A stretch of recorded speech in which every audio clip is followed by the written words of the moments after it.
Hi everyone and welcome to my May reading recap video. In this video I will be sharing with you everything I read in the month of May and what I thought of each of the books. So let's get straight into it. Did I read everything on my May TBR? Yes-ish. Let me explain. First things first, I did end up completing Alexander Hamilton by Ron Chernow. I gave this book 5 stars. As far as a biography goes, it was just bang on the money. I just want to have a shopping cart outside my hotel room. Everything I would want in a biography and the way I would expect a biography to be written, it was written that way. I super enjoyed it. I thought it was really well done.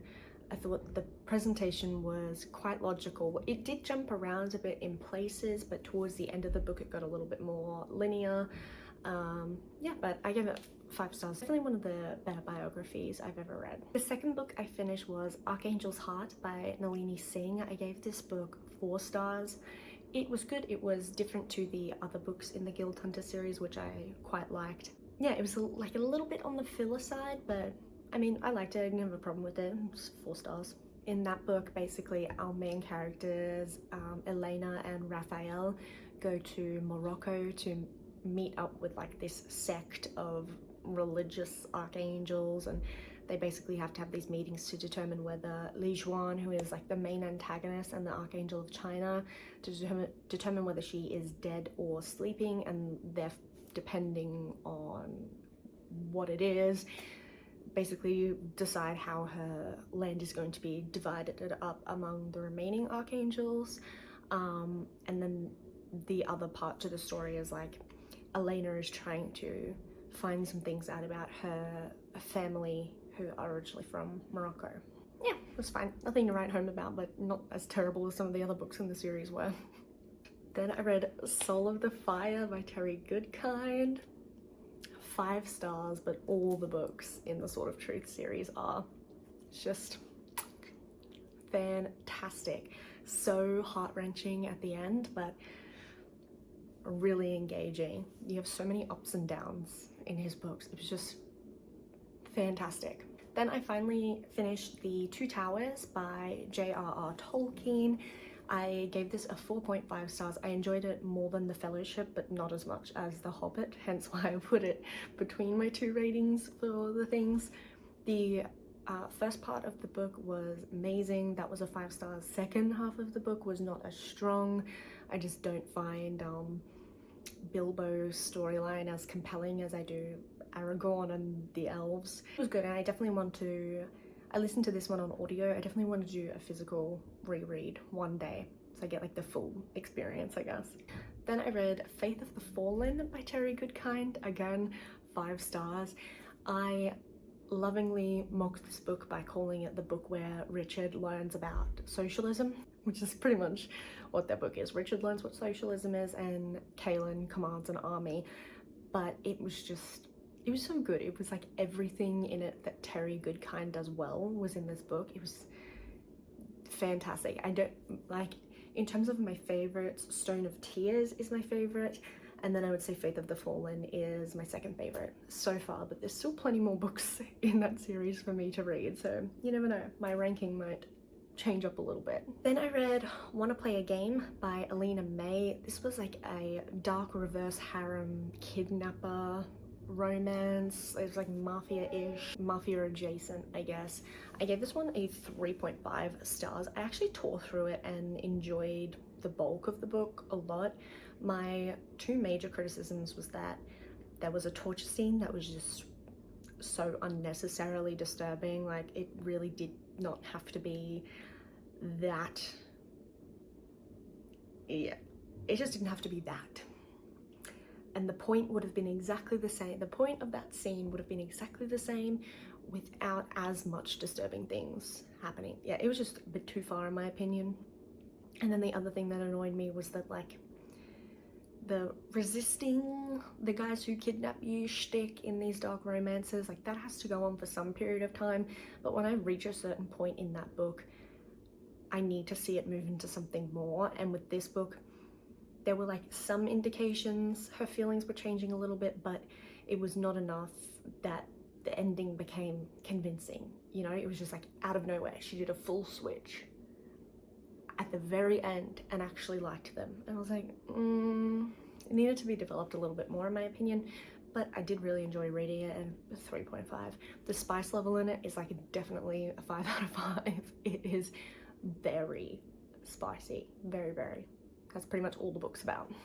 Then I have soft DNF'd the highest bidder collection at 75%, or a little bit over 75% really. So this collection is 4 books in one. I finished the first 3 and then I got a bit into the 4th one. The only reason I DNF'd it is because I was leaving the country and I was not bringing this 800-page tome of smut with me on the journey. So this book's like a tentative 3.75 stars. So the first 2 in the collection I really, really enjoyed. If you watched my last reading vlog, you would know that the 3rd book I had problems with, and it really knocked my enjoyment of the collection quite a bit down so far. Hopefully the 4th one will be better when I can get really stuck into it when I get home, but I don't know. So yeah, it definitely wasn't a DNF out of like I just couldn't take it anymore. It was a DNF out of I didn't have the means to finish it in this month, so I'm definitely going to finish it off when I get home. But yeah, tentative like 3.75. If the 4th book is better than the 3rd one was, it could get itself back up to a 4-star, but we'll see. Then I read something a little bit different for me and read The Selection by Kiera Cass. This is a young adult dystopian-ish romance, and it's basically that there are different castes in society, and the future queen, the prince's wife, is selected out of the caste. Like, it's not that the prince doesn't get like married off to a foreign princess or anything like that, to sort of instill hope in the lesser caste. All the girls between a certain age can essentially put their name in the billet to become a candidate for essentially the bachelor to get with the prince. It is just really engaging and really well written and quite like emotional in ways, and the romance is really well done, and I wasn't expecting that from a young adult romance, hence why I've like sort of moved away from that genre. But I really, really enjoyed that book. I think I gave it a 4 at the time when I finished it, but honestly I enjoyed it so much it might be more like a 4.5. It was a really, really good book, and I've actually recommended it to a few people since then because I'm like, oh, this like quietly impressed me. I didn't think I would like it, and I did. Then I found what I think is like kind of gonna be a new favorite, like newer fantasy romance for me. I read The Bridge Kingdom by Danielle L. Jensen.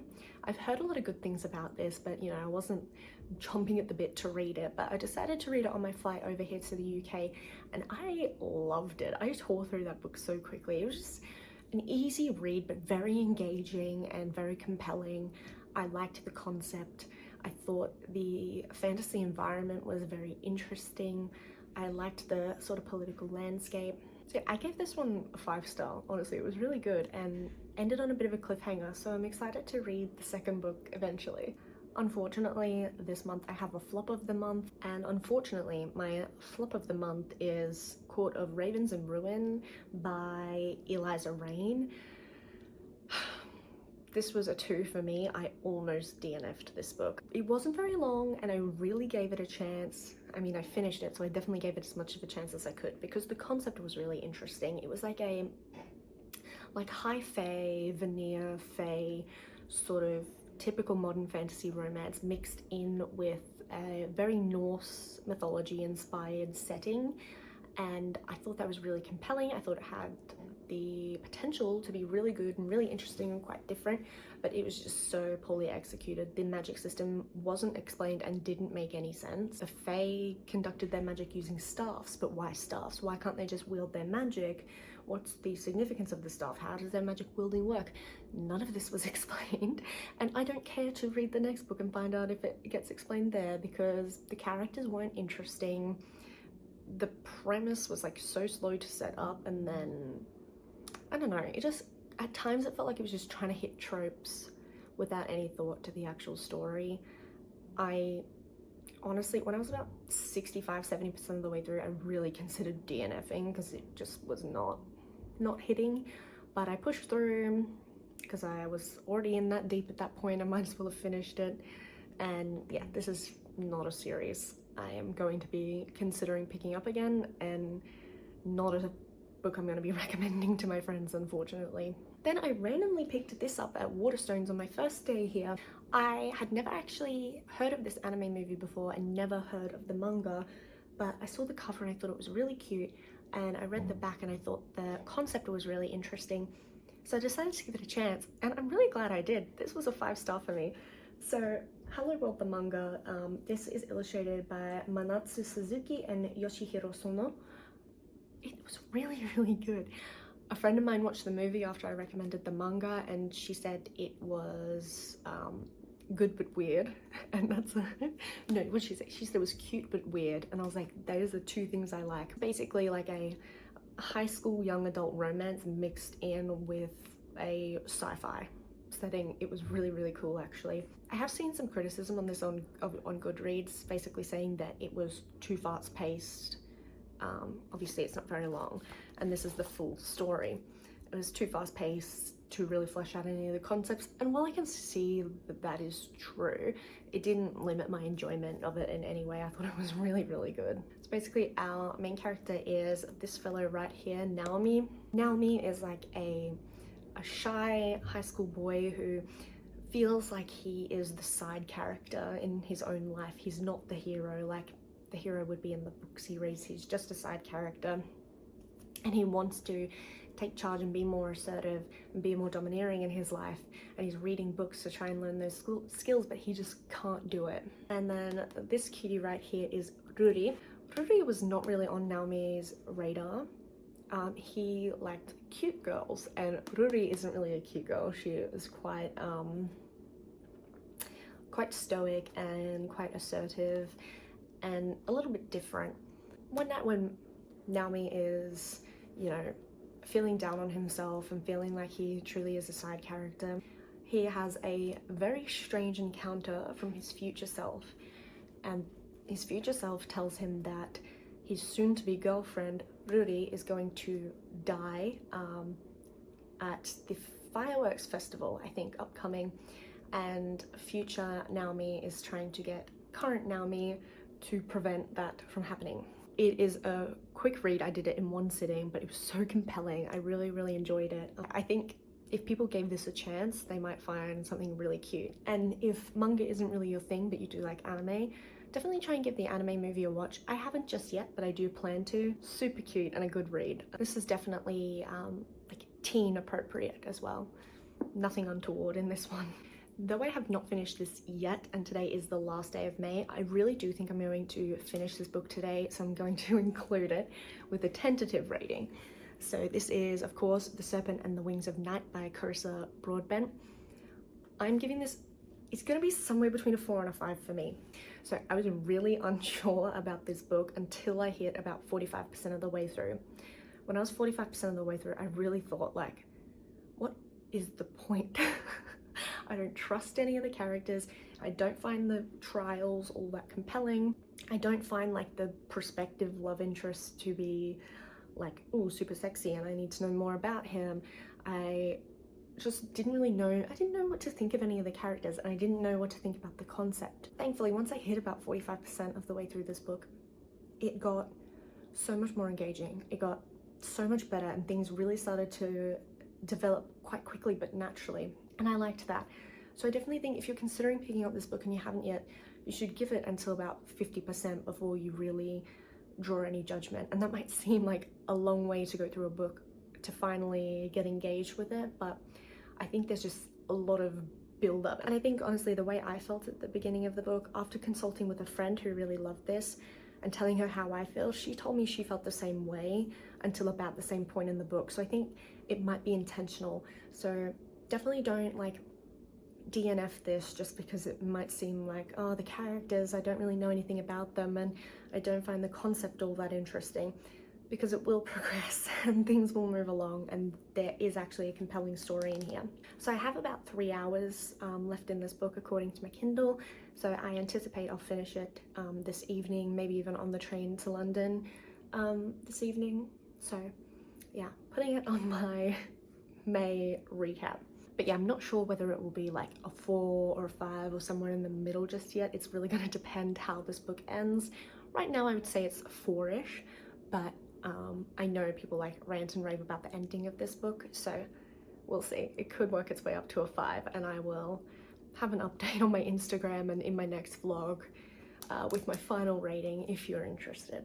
But yeah, those were the 12 books I read in May, which I'm really impressed with. I didn't think I would read that many. I only put like, I don't know, 4, 5, 6 or something books on my TBR this month, and I thought that was being optimistic just because how busy this month was going to be. So to read 12, honestly, I'm pretty impressed with myself. But yeah, that's all from me. I hope you enjoyed this video. If you haven't already, definitely go check out my June TBR video so you can see what I'm reading this month, so that you can maybe read along some with me or get some ideas of things that you might like to read this month. And I hope you enjoyed this video. I hope I get to see you in more videos, so please consider leaving a comment, maybe even hitting the subscribe button, maybe even leaving me a like so YouTube recommends my video to more people. I don't know, but it's up to you. Whether this is your first and last time here or you're a returning viewer, I always appreciate your time, I appreciate your engagement, and I hope this was in some way entertaining, informative, or educational. Anyway, I'm just being silly and saying words now, so bye.